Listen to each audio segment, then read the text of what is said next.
Hey, buddy, it's good to see you, man. Good to see you. Hey, thanks for taking the time to chat. I know yours is a unique circumstance. I know you're doing the missionary work right now in East Africa, and just you were able to just barely make it back to the States. How was that? Tell me about that. Are you jet lagged still? Are you good? No, I'm not jet lagged. I've been back almost a week, but yeah, we were the Oh, okay. last flight out of Uganda. We were coming Wow. home anyway in a couple of weeks to our daughter's university graduation at Arizona State, and then all of a sudden this was happening, and there was rumors that Uganda was going to close the border. So we upped our flight and got out on the last flight. So we feel Wow. lucky to get home. Yeah, yeah. Well, I know the it seems like from all accounts the missionary work there is going well, and just setting up the clinic there as a kind of you're still working as kind of a teaching doc there, right? Yeah, it's mainly teaching. It's a hospital and a clinic, and it's eventually will be a 180 bed hospital. It's about 60 bed right now, and so it's 24/7, but mainly sort of supervising. The Ugandan doctors are really good. Yeah. Well, see, I think that's kind of the thing that I was kind of wanting to ask you about, because a lot of times we think, oh, some 2/3 world country and they're behind the times, and maybe in some aspects they are, but for pandemics, for this kind of stuff that's going on in the States right now and kind of across the world, they've actually, really, you all, as it were, as a Ugandan doctor now, have faced this kind of stuff. Yeah. What kind of stuff have they faced, and how do you think they're responding right now? Yeah, I mean they're not really scared of the actual contagious part in the sense because they faced Ebola, they faced Marburg, yellow fever, recently Congo, Crimean hemorrhagic fever, all very deadly. And so the last huge outbreak of Ebola was in the 90s in Uganda, but just recently, the last 2 or 3 years, it's been on the border in DRC and Congo. And so they've been on high alert, and we've been trained that if a Ebola patient were to make it into Uganda, how to handle it. So they actually, the government and the people are used to social distancing, no handshakes during outbreaks, and so that part they are doing a good job at doing. But Ugandans are excellently trained, but sometimes don't have all the resources, sometimes run out of medicines or testing supplies. So sometimes they lack some of the resources. Yeah, yeah. Well, what do you think has positioned them in one sense? What has experience sort of taught them that you would like to see more implemented here? I mean, is there stuff that's easily accessible like that in your own mind, or? Well, I mean, they just really understand, like, soon as they heard this was happening, everybody left the city. Not everybody, but a lot of people left the city to go back to their home villages. And they just realized, hey, we better go to where it's less contagious. And so they kind of naturally, even our hospital, the last few days before I left, our volume, not because we shut it down, but just people weren't coming because they didn't want to get on public transportation. They didn't want to come to a hospital that could have it. We didn't have it. But so they kind of understand contagious nature of things. And so they naturally they understand, they've been told in years past, no handshaking right now, no touching, so they, I think Yeah. they accept quarantine a little better and the idea of social distancing. Right. So in other words, they've brought their experience forward a little bit, and Yeah. you think, yeah. I mean, what do you think the average Ugandan might say to those of us who are fairly scared about this, or are nervous, who've never faced anything like Yeah. this? I think twofold. One is just before just the thought of it did not scare them. Hey, we've been this way. We've been around deadly things, and just wash your hands, keep your distance, and they know you really, as long as you don't come in contact with it, you're okay. Now, the thing that's different this time that since I've left, they've really shut things down, even buses, taxis, motorcycle transport, all these things. And so a country that is very day to day on their money and food, they've become very scared Mm. of where they, I think we have the luxury of probably being able to make it a little longer than they do when they're on quarantine. They were more comfortable with the contagious nature of it, and hey, we'll be okay. But when you totally lock their country down, there's kind of more fear now, because they're not used to total lockdown, and Right. the president's gotten pretty, no, almost no funerals, no weddings, Right. and the borders totally shut down, plane and transport. So they're feeling kind of isolated, and the poor there are very poor and need to be able to do stuff daily to get money. They don't have cash reserves or anything. So Wow. so they're a little. I think they're more nervous on the lockdown than they are the contagious nature, because they know the country's also very young. It's like, I think 55% of the country's under 14. Only about 1 to 3% are over 55. So I don't think they're that at risk of a lot of deaths. But it will spread. Can spread quickly though. Yeah, absolutely.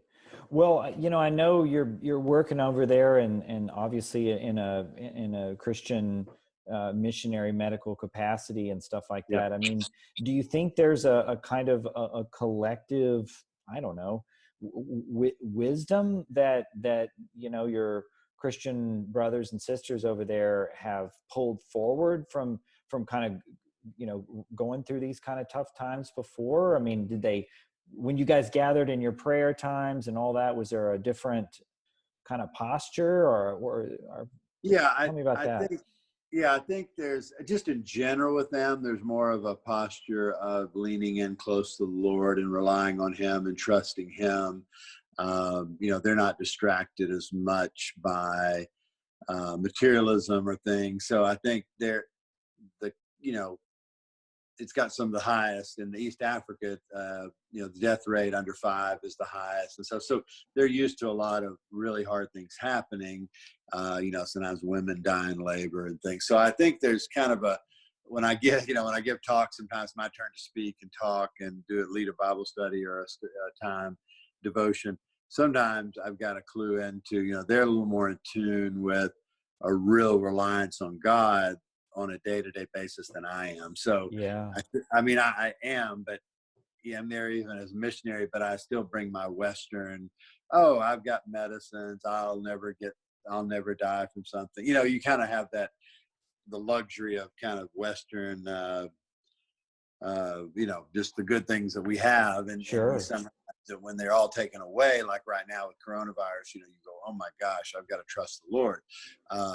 They live a little more in that all the time. So it wasn't a huge change, but they are used to, you're the one that even brought up to me when I was moving there about the tradition of the martyrs there that died because they didn't want to, bow to the king and things, so they have a long history of even martyrdom in the country. So I think their roots are deep with the Lord. Yeah, yeah. Well, I mean, do you feel like that now, as you've come back and don't know exactly when you'll be able to return back to the mission field, like has that faith, that posture, I mean, do you feel like you're kind of bringing that back now a little bit? Now you're back in home kind of turf and where you grew up as a Christian and all that other stuff like that. I mean, do you feel like you're coming back in one sense with your spiritual muscles more exercise? And I'm not trying to make Saint Nick here, what I'm saying, but I'm just wondering if you feel like that time is kind of has postured you for this difficult time that we're facing here in the States now. Yeah, I think it has, but I quickly also, what flying overseas is like, hours and hours, and jet lag, everything. So when I got back, you quickly do kind of fall back into, your family and diving into that, and the comfort of, wow, air conditioning and Right. there's electricity all the time, all these things, and phone, the best we have where I live is 3G phone, and now we have, 5G and all this stuff. So, Right. so you quickly kind of go, wow, if we watch something, we watch it on our 13-inch laptop, and so that's our big screen movie night, right? And so Right. Yeah. getting back here with my family, you quickly get sucked into technology, movies, all this stuff. And so for a little bit, it was like, oh wow, look at what I can watch and what I can do, and Sure. so I was quickly kind of sucked into technology for a while. But then that quickly dies out, and so now I'm back to I think a deeper walk with the Lord. Something happened overseas that I like that I can do now is also because of the lack of technology and more time over there and now here. I like that. I never have the chance to be able to read a whole book of the Bible in one sitting and Wow. Right. and do stuff. So over there, it's been kind of fun, just kind of working through the Bible and just kind of really been able to read a whole book over and over a few times because I have the Sure. time. And here now with Corona and me being kind of self-quarantined for a little while, it's nice that I have the time to actually more than just, read one verse, say a quick prayer and hit the road. I mean, I have more time to really Yeah. read everything together, and it is deeper understanding, and it's nice to be able to read the word that way. Yeah. No, that's a beautiful reflection. Blaise Pascal talks about the diversions that we have, and maybe that suffering or times of difficulty maybe galvanize us, and we lose some of those diversions during Hmm. times of suffering or whatever else, and it focuses us a little bit. Yeah. So yeah, it is hard. Well, I know you've probably, obviously been inundated with all the news and all the, Yeah. talking heads and all the doctors saying this, that, and the other thing, and then the medical personnel and all that. As you've seen the kind of the advice going out, and through a lot of these channels, and I think that's the problem is that we have so much information, we just Yeah. don't really know. What do you think? I mean, if you could, I don't know, what if you could say this, I've condensed, some of the stuff that I've heard, and I really do, as a medical doctor, I feel like this is some basic things that people need to be doing, and no joke, and not Yeah. alarmist, but prudent. Yeah. Yeah. I mean, I think, of course, this is contagious. So if you're very old, very frail, you have a lot of other medical diseases, especially heart, lung, kidney, diabetes, this is a dangerous virus for those people. And even if quarantines are lifted, even if self stay in shelter in place things are gone, I would be very careful. And it's mainly contact, not as much respiratory. And so, of being able to wipe things down, someone comes over, make sure they're not sick, wash their hands. Now, for ourselves, you already saw that I touched my face a few times during this. Oh, Um, you know, yeah.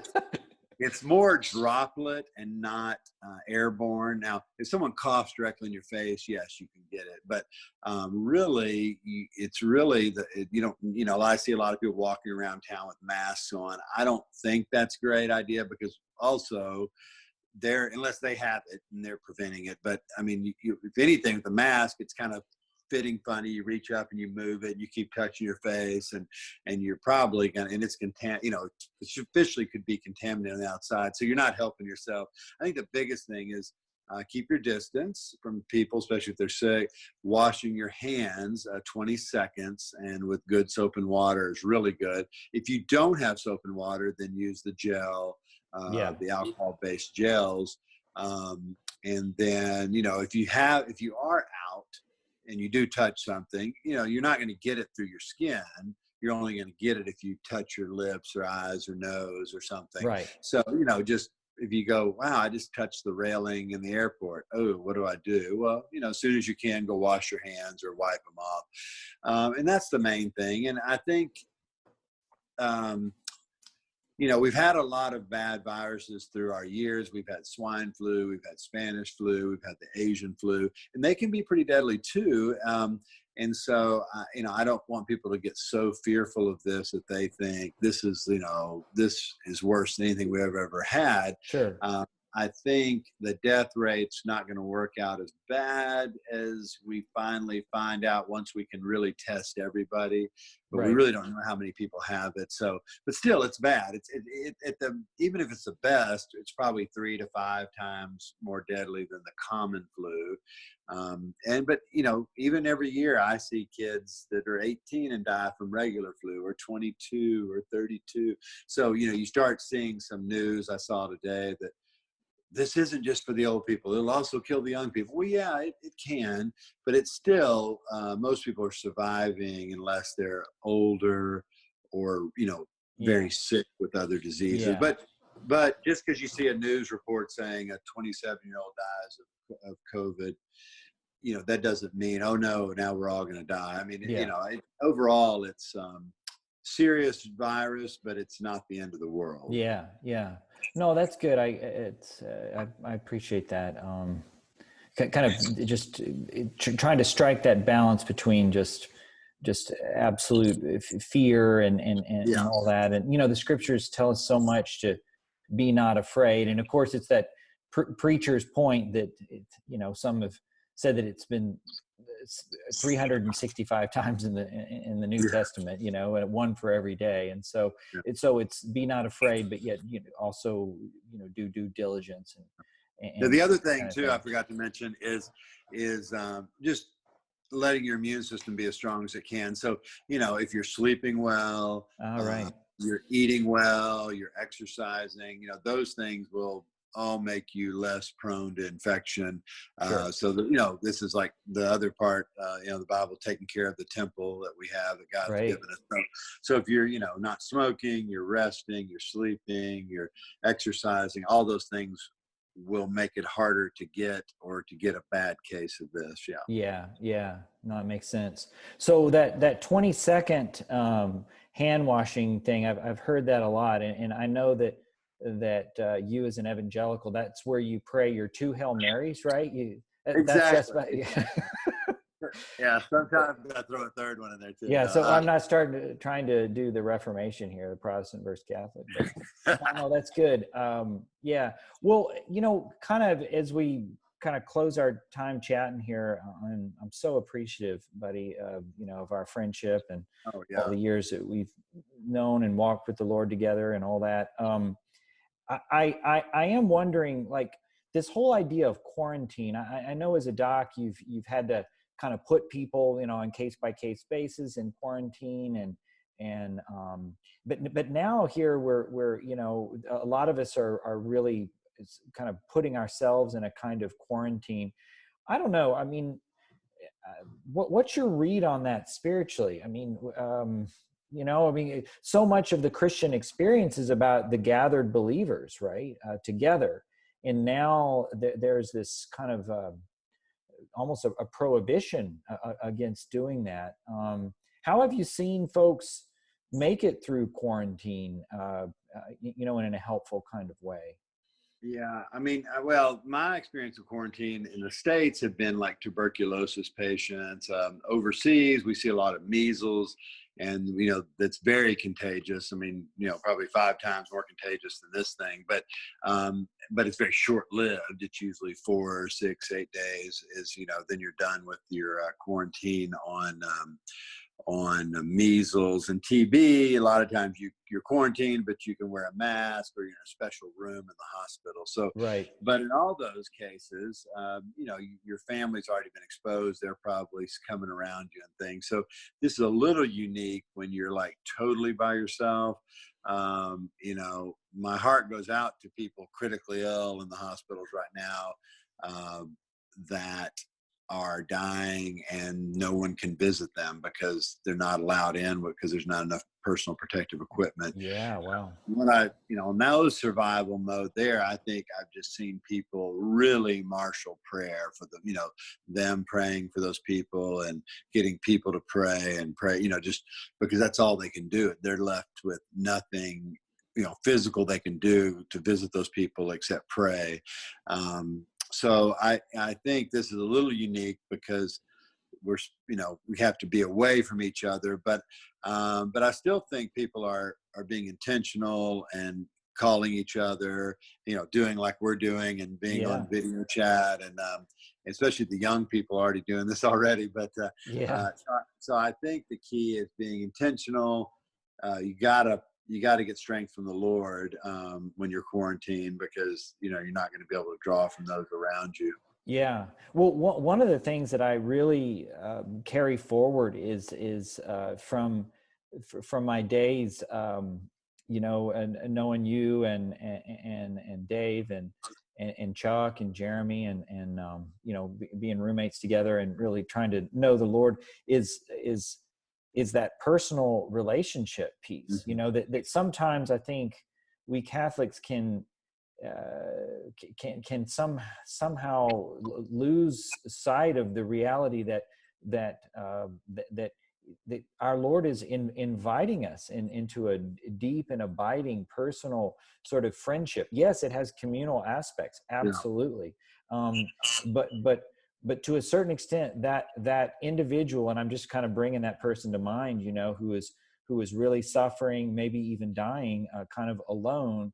Um, uh, but is not alone, right? Right. I mean, they are privy and have access to this God of the universe that has pursued them and can be with them even in that hour, Yeah. and I And think that is a beautiful witness of the Christian faith.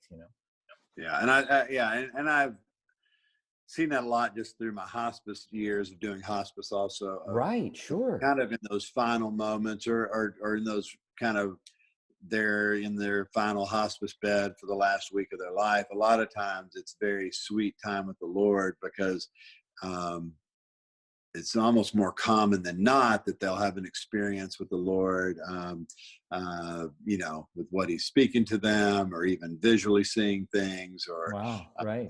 just amazing stories. And so I think when everything's stripped away, we're down to just us in a room by ourselves, and we're ill. A lot of times, that's when all those other things are stripped away, but the Lord remains, and those are some real beautiful times. Yeah, yeah. God, I don't know why I totally had forgotten about that time after that you spent there in Waco doing the hospice work as well Yeah. as the teaching and everything like that. So Yeah.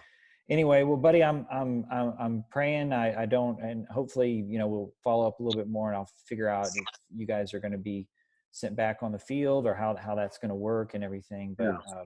I really appreciate the time, taking the time to chat with me about this, and I do think that this kind of information is really helpful to folks, and it's encouraging, and so anyway, I'm appreciative you took the time to come and chat. So anyway, we'll Thank you. talk soon. Okay, buddy.